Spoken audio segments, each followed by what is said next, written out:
निकल जा इस घर से। आज के बाद इस घर में तेरे लिए कोई जगह नहीं है। माँ जी, भगवान के लिए ऐसा मत कीजिए। मैं इस छोटी सी बच्ची को लेकर कहाँ जाऊंगी? वो सब मैं नहीं जानती, बस तू निकल जा। अरे इस बच्ची की दुहाई दे रही है तू, इसी की वजह से तो तुझे घर से बाहर निकाल रही हूँ। सुनिए जी, आप तो कुछ कहिए ना, रोकिए ना माँ जी को। मैं कहाँ जाऊंगी इस घर को छोड़कर? मेरा तो आपके सिवा और कोई नहीं है। माँ सही कह रही है, एक के बाद एक बेटियां पैदा करती जा रही है तू। अरे मैंने तो सोचा था कि इस बार तुझे बेटा होगा, लेकिन नहीं, तू तो बेटियां ही पैदा कर रही है। मुझे बेटियां होती है, इसमें मेरी क्या गलती है? देखा बेटा, एक तो गलती करती है और ऊपर से जबान भी चला रही है। देख क्या रहा है, निकाल दे इसे इस घर से बाहर। केशव मधु का हाथ पकड़कर उसे घर से बाहर निकाल देता है। मधु की गोद में उसकी नवजात बेटी भी थी। दरअसल मधु को पहले 3 बेटियां थी। बेटे की चाह में उसके पति और सास मधु से चौथी बार बेटे की आस लगाए बैठे हुए थे, लेकिन इस बार भी उसने एक बेटी को जन्म दिया और उसे घर छोड़कर बाहर जाना पड़ा। मधु बहुत दूर तक चल कर आई थी, बहुत थक गई थी और प्यास के मारे उसका गला सूख रहा था। उसे दूर एक नदी दिखाई दी और वो नदी के पास आ गई। हे भगवान, तेरा बहुत बहुत आभार। कम से कम पानी तो दिखाई दिया। कितनी प्यास लगी है, मेरी बच्ची को भी भूख लगी है, लेकिन क्या करूं, मैंने ही कुछ खाया नहीं है, तो इसे दूध कैसे पिलाऊं? बेटा, मैं अभी पानी पी कर आती हूँ, फिर हम थोड़ी और आगे चल जाते हैं। फिर मैं देखती हूँ खाने का कोई इंतजाम होता है क्या। हाँ मेरा बच्चा। ऐसा कहकर मधु बच्ची को नदी के किनारे पर रखकर खुद पानी पीने के लिए नदी के पानी में उतर जाती है, लेकिन थकान की वजह से वो फिसल जाती है और पानी की तेज बहाव में बह जाती है। बच्ची बहुत रो रही होती है। नदी के पास ही एक जंगल था। कुछ देर के बाद जंगल से कुछ हिरनें पानी पीने के लिए नदी पर आती हैं। वहाँ उस नवजात बच्ची को देखकर, अरे कितनी छोटी बच्ची है ये, इसे ऐसे कौन छोड़ कर गया होगा इसे? माया बहन, लगता है कि ये बेटी है, इस कारण से कोई इसे छोड़ कर गया होगा। सुना है कि कुछ इंसान सिर्फ बेटे की चाह करते हैं। अगर उनके घर में लड़की ने जन्म लिया तो वो इसे ऐसे ही कहीं सुनसान जगह पर छोड़ कर जाते हैं। कितने निर्दय होते हैं ऐसे इंसान। कोई अपने ही बच्चे को ऐसे मरने के लिए कैसे छोड़ सकता है? और माँ जन्म देने वाली माँ का दिल नहीं दुखता?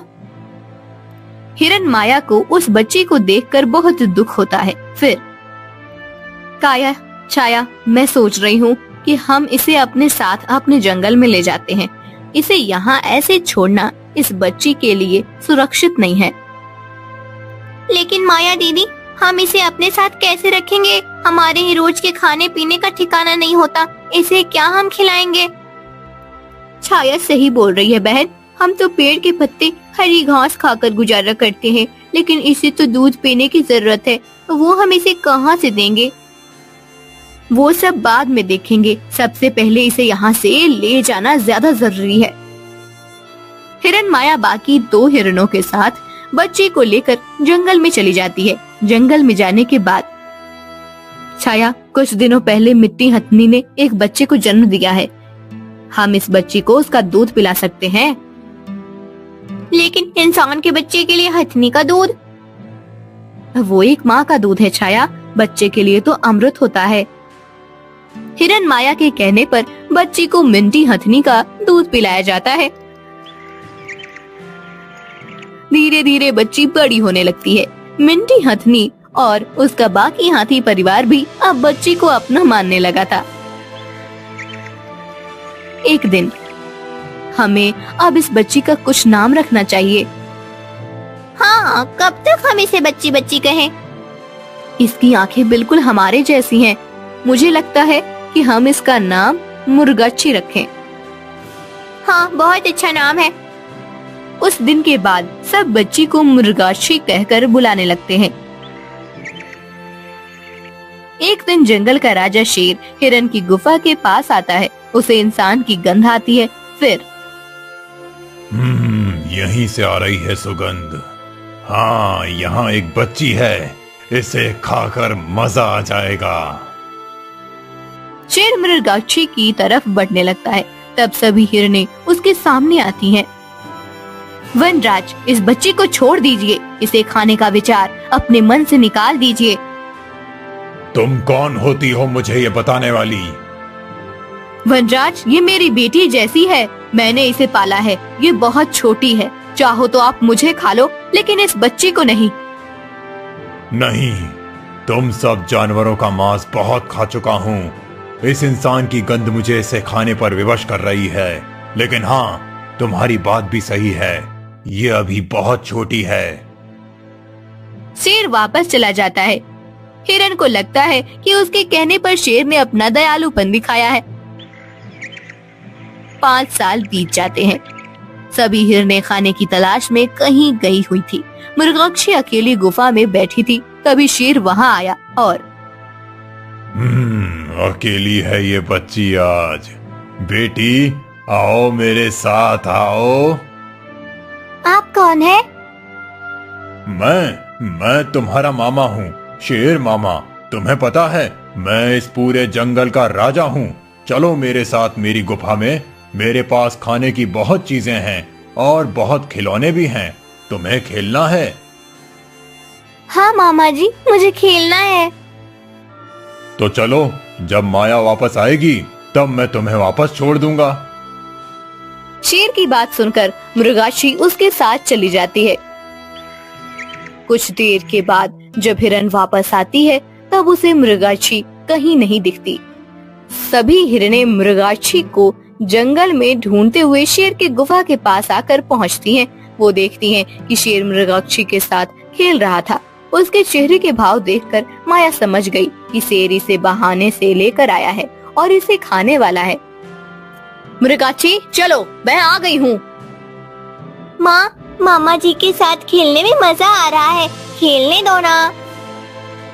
हाँ माया, तुम जाओ, हमें खेलने दो, बहुत मजा आ रहा है, थोड़ी देर और। मैं समझ गई हूँ वनराज, आप इसे क्यों यहाँ लेकर आए हैं। मुझे तो लगा था कि उस दिन आप मेरी बात मानकर वापस चले गए थे, लेकिन आपका इरादा तो कुछ और ही था। बिल्कुल सही समझ रही हो माया। उस दिन तुमने कहा था कि अभी ये बच्ची छोटी है। मैंने सोचा इतनी छोटी बच्ची को खाकर वैसे भी मेरी भूख नहीं मिटेगी, इसीलिए मैं इंतजार कर रहा था कि ये बड़ी हो जाए। वनराज, छोड़ दो उसे। शेर माया की बात नहीं मान रहा था। तभी हिरन माया ने हिरन छाया और काया को इशारा किया। वो दोनों मिंटी और बाकी हाथियों के पास मदद मांगने गई। मिंटी और बाकी हाथी भागकर शेर की गुफा के पास जाने लगे। उनके भागने से जमीन हिलने लगी और शेर हड़बड़ा गया। इसी मौके का फायदा उठाकर माया मृगाक्षी को लेकर गुफा से बाहर आई। शेर की गुफा जोर जोर से हिल रही थी और उसके पत्थर गिरने लगे थे। उनके पत्थर के नीचे दबकर शेर की मौत हो जाती है।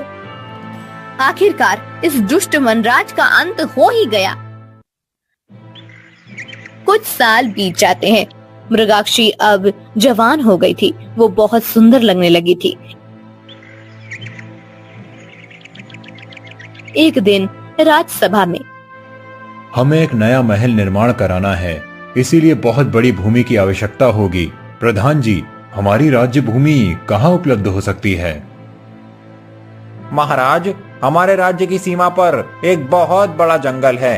वहाँ की भूमि का एक टुकड़ा यदि हम महल बनाने के लिए उपयोग में लाएं तो उचित होगा। ठीक है, कल ही सैनिकों को भेजकर वन के उस भाग को खाली करा लिया जाए। अगले दिन चारुदत्त के सैनिक जंगल में पेड़ तोड़ने के लिए आते हैं। तभी मृगाक्षी उन्हें रोक लेती है। वो फिर भी पेड़ तोड़ने के लिए कुल्हाड़ी उठाते हैं। तब मृगाक्षी खुद पेड़ को लिपटकर खड़ी हो जाती है। सैनिक कुछ कर नहीं पाते और वापस राजमहल लौट जाते हैं। महाराज, जंगल में एक सुंदर युवती थी जिसने हमें पेड़ नहीं काटने दिए। जब हम जबरदस्ती एक पेड़ काटने गए तब वो खुद एक पेड़ को पकड़कर खड़ी हो गई, फिर हम कुछ नहीं कर पाए। एक युवती, और वो भी इतनी साहसी। सेनापति ध्रुव, आप जाकर इस विषय में ज्यादा जानकारी प्राप्त कीजिए कि वो युवती कौन है और क्या चाहती है। सेनापति ध्रुव महाराज का आदेश लेकर जंगल की ओर रवाना हो जाते हैं, लेकिन वो सेनापति का नहीं बल्कि एक सामान्य मनुष्य का भेष धारण करके जाते हैं। वो देखते हैं कि मृगाक्षी पेड़ पर बैठी हुई थी और वो बहुत मायूस थी। उसकी सुंदरता देखकर ध्रुव मोहित हो जाते हैं। मृगाक्षी के आसपास बाकी जानवर भी होते हैं। फिर, तुम कौन हो कन्या, और इतने सारे प्राणियों के बीच तुम्हें भय नहीं लगता? मैं मृगाक्षी हूँ और ये सभी मेरे परिवारजन है। ये जंगल ही मेरा घर है, मुझे किससे भय? क्या ये जंगल तुम्हारा घर है? हाँ, लेकिन आप कौन हैं और मुझसे ये सब क्यों पूछ रहे हैं? मैं तो एक यात्री हूँ, आगे के राज्य में जा रहा हूँ। विश्राम करने के लिए रुक गया था। तुम्हें इन सभी जानवरों के बीच देखा तो मुझे लगा कदाचित तुम्हें सहायता की आवश्यकता होगी, इसीलिए चला आया। यहाँ मुझे किसी की सहायता की जरूरत नहीं है। मैंने अभी किसी राजा के कुछ सिपाहियों को वापस भेजा है। वो यहाँ हमारे ये पेड़ काटने आए थे। हाँ, मैंने भी सुना है महाराज चारुदत्त को एक नया राजभवन बनाना है। हाँ, तो वो बनाए राजभवन, लेकिन यहाँ क्यों? ये जंगल तोड़कर क्यों बनाना है उन्हें राजभवन? कहीं और भी तो बना सकते हैं। उन्हें पता नहीं है कि एक पेड़ को काटना 100 हत्याओं के बराबर होता है। वो क्यों इतना बड़ा पाप अपने सर पर ले रहे हैं? वाह, ये सारी शास्त्र की बातें तुमने कहाँ पढ़ी हैं? मैंने पढ़ी नहीं है, लेकिन यहाँ कई साधु और योगी आकर ध्यान करते हैं, प्राणायाम करते हैं। उनसे ही मैंने ये सुना है। मुझे तो लगता है कि किसी को महाराज को ये बात जाकर बताने की जरूरत है। ध्रुव पहले ही मृगाक्षी के सौंदर्य पर मोहित हो गया था। अब उसकी बातें सुनकर उसे मृगाक्षी से और भी प्रेम हो जाता है। वो चारुदत्त के पास आकर उन्हें समझाता है कि जंगल काटना उचित नहीं है। चारुदत्त को भी ध्रुव की बात उचित लगती है। ध्रुव अब रोज मृगाक्षी से मिलने आता है। दिन बीतते हैं और मृगाक्षी को भी ध्रुव से प्यार हो जाता है। एक दिन एक बहुत बड़ा अजगर हिरण माया को पकड़ लेता है और उसे निगलने लगता है। ये देखकर मृगाक्षी उस अजगर पर पत्थर मारने लगती है, लेकिन अजगर टस से मस नहीं होता। मृगाक्षी को लगता है कि अब उसकी माया नहीं बचेगी। तभी ध्रुव वहाँ आकर अपने धनुष से बाण छोड़ता है और उस अजगर को मार डालता है। मृगाक्षी माया को अजगर के मुंह से बाहर निकालती है। कौन हो तुम? तुम कोई सामान्य इंसान नहीं हो सकते। तुमने इतना सही निशाना कैसे साधा? अब तुम्हें क्या सत्य बताना ही पड़ेगा। मैं महाराज चारुदत्त का सेनापति ध्रुव हूँ। मैं तुम्हारे बारे में जानकारी प्राप्त करने आया था, क्योंकि तुमने उस दिन सैनिक को जंगल तोड़ने से मना किया था, लेकिन मुझे देखते ही तुमसे प्रेम हो गया। तुम मेरे बारे में कुछ गलत धारणा ना बनाओ, इसीलिए मैंने तुमसे सत्य छुपाए रखा।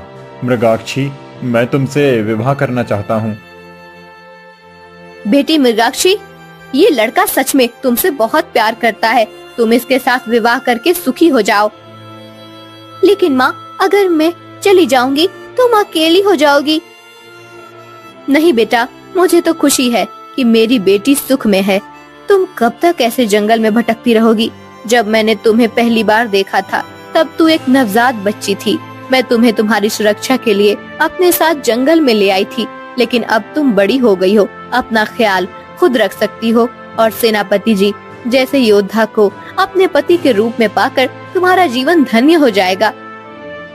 मृगाक्षी, तुम चाहो तो हम इस हिरण को अर्थात तुम्हारी माँ को अपने साथ ले जा सकते हैं। हमारे भवन के बाहर एक बड़ा बगीचा है, वहाँ पर ये सुख से रह सकती हैं। ध्रुव की बात सुनकर मृगाक्षी खुश हो जाती है। दोनों हिरण को साथ लेकर ध्रुव के घर में चले जाते हैं। वहाँ ध्रुव और मृगाक्षी का धूमधाम से विवाह हो जाता है। हिरण अब मृगाक्षी के साथ सुख और सुरक्षा से बाकी का जीवन व्यतीत करती है।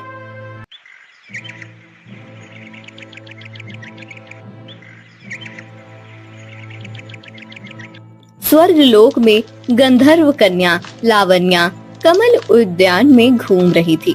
लावण्या इतनी सुंदर थी कि किसी अप्सरा को भी उसे देखकर ईर्ष्या हो। एक बार जो लावण्या को देख लेता था वो उसे बार बार देखने की कामना करता था। जब वो कमल के फूल पानी से निकाल रही थी तभी वहाँ से एक युवान ऋषि आते हैं। वो कमल के कुछ पुष्प तोड़कर चले जाते हैं। उन्हें पता भी नहीं चलता कि उनके पास इतनी सौंदर्यवती खड़ी है। उनका ये व्यवहार देखकर लावण्या क्रोधित हो जाती है। महर्षि, लावण्या उन्हें पुकारती है। महर्षि रुक जाते हैं और जी देवी। महर्षि, कदाचित आप स्वर्ग लोक में अभी अभी पधारे हैं। आप जानते नहीं मैं कौन हूँ?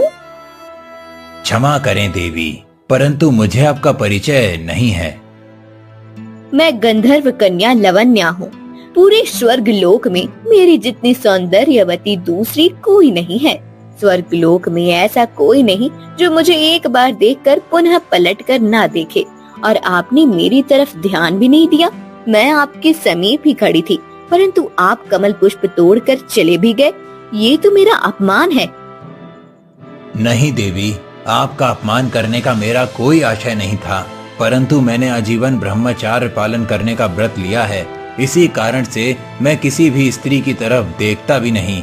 आपके सौंदर्य का मुझे कदापि लोभ नहीं हो सकता। मैं तो केवल अपने स्नान, संध्या, पूजा और ध्यान में ही संतुष्ट हूँ।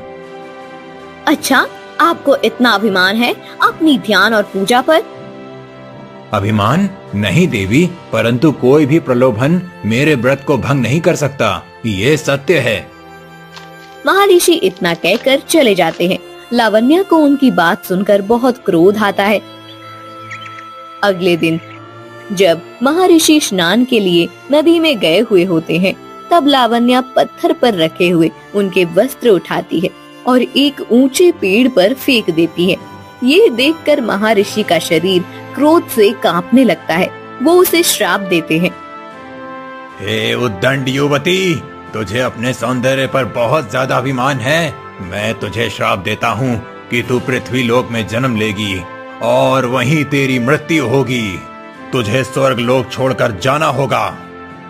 महर्षि के श्राप के कारण लावण्या को स्वर्ग लोक छोड़ना पड़ता है और वो पृथ्वी लोक में एक मछुआरे के घर में जन्म लेती है। उसे जन्म देते ही मछुआरे की पत्नी का स्वर्गवास हो जाता है। फिर मछुआरा उस नवजात बालिका को लेकर महारानी शांति प्रिय के पास आता है। महारानी शांति प्रिय की जय हो। महारानी, ये मेरी बेटी है। इसे जन्म देते ही मेरी पत्नी की मृत्यु हो गई है। मैं गरीब मछुआरा हूँ। यदि मेरी पत्नी जीवित होती तो इस बच्चे का पालन पोषण करती, परंतु अब इसका उत्तरदायित्व मुझ पर आया है। मुझे मछली पकड़ने के लिए कई दिनों तक समुद्र में रहना पड़ता है। ऐसी स्थिति में मैं इसे अपने साथ नहीं रख सकता और इसके लिए मैं अपना काम छोड़कर घर पर भी नहीं रह सकता। इसीलिए मेरा आपसे अनुरोध है कि आप इस बालिका को अपनाइए और मुझे इस दायित्व से मुक्त कीजिए। महारानी शांति प्रिया के दृश्य में सबके लिए बहुत प्रेम था।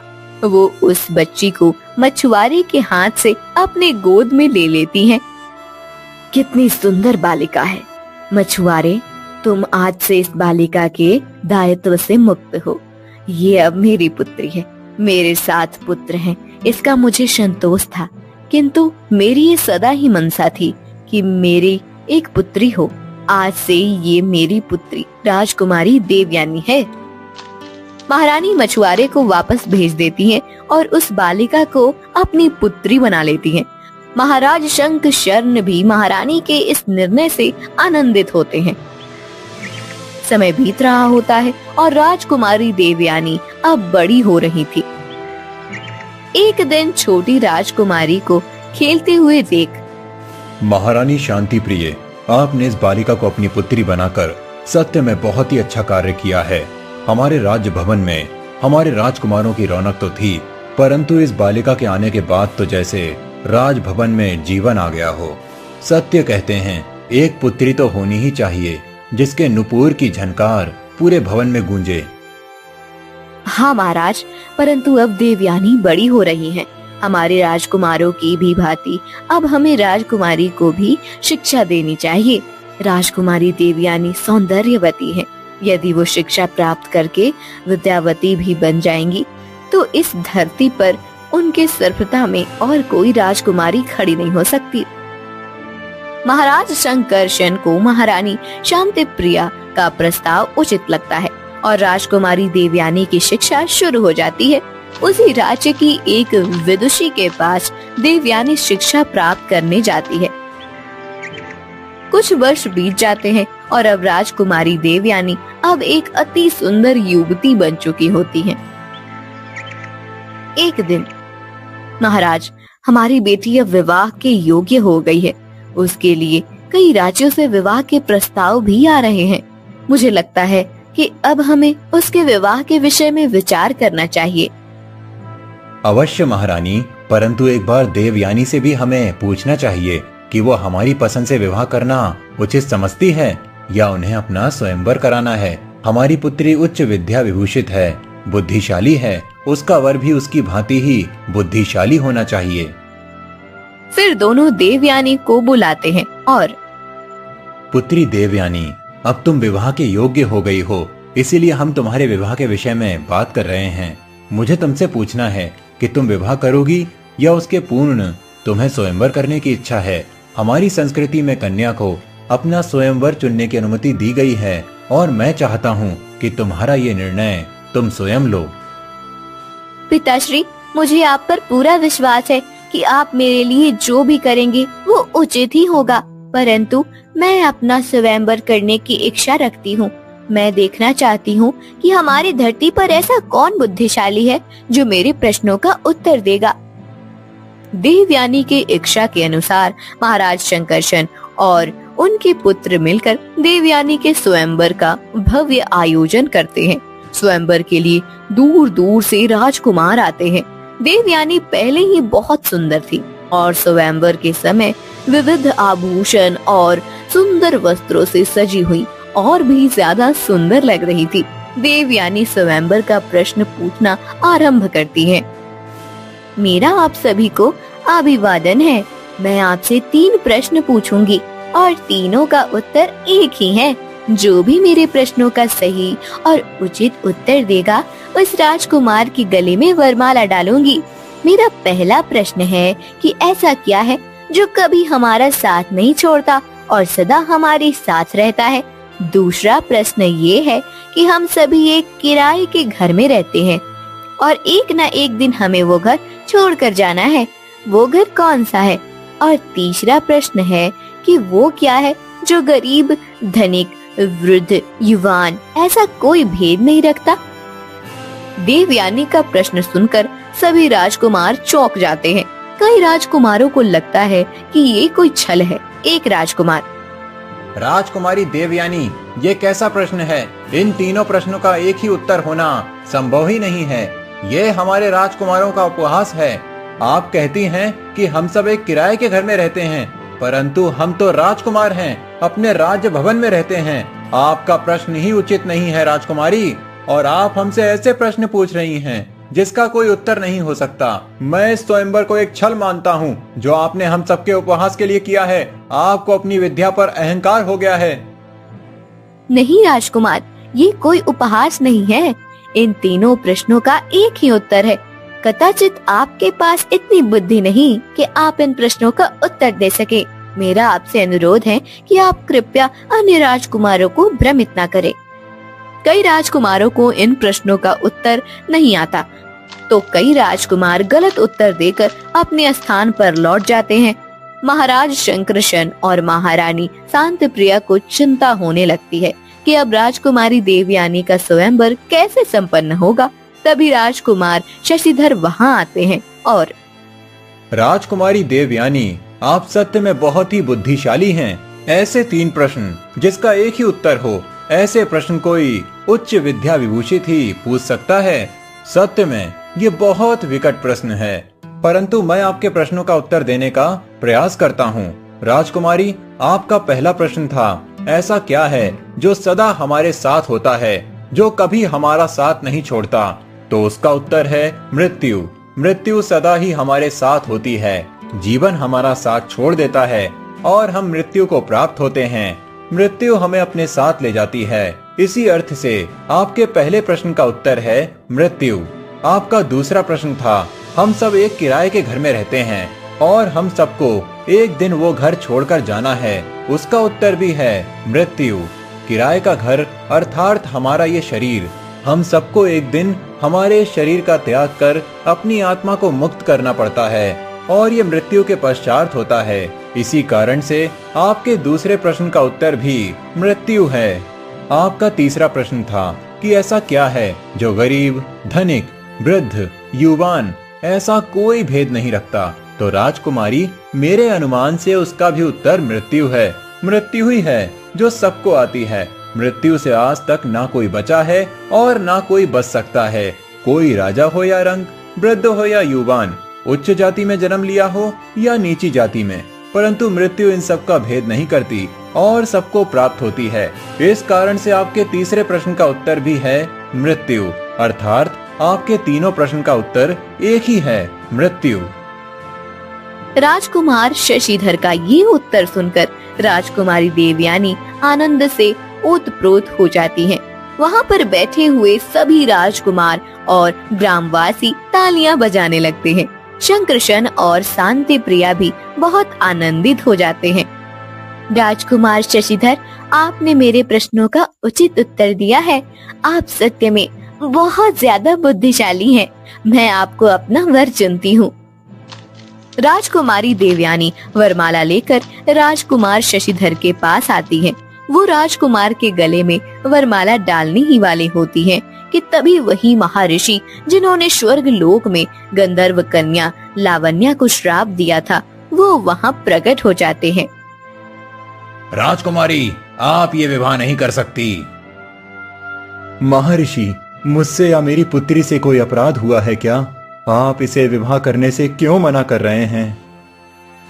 राजन, ये आपकी कन्या आपकी पुत्री नहीं अपितु गंधर्व कन्या है। स्वर्ग लोक में इसने अपने सौंदर्य के अभिमान में आकर मेरे साथ उद्दंडता की थी।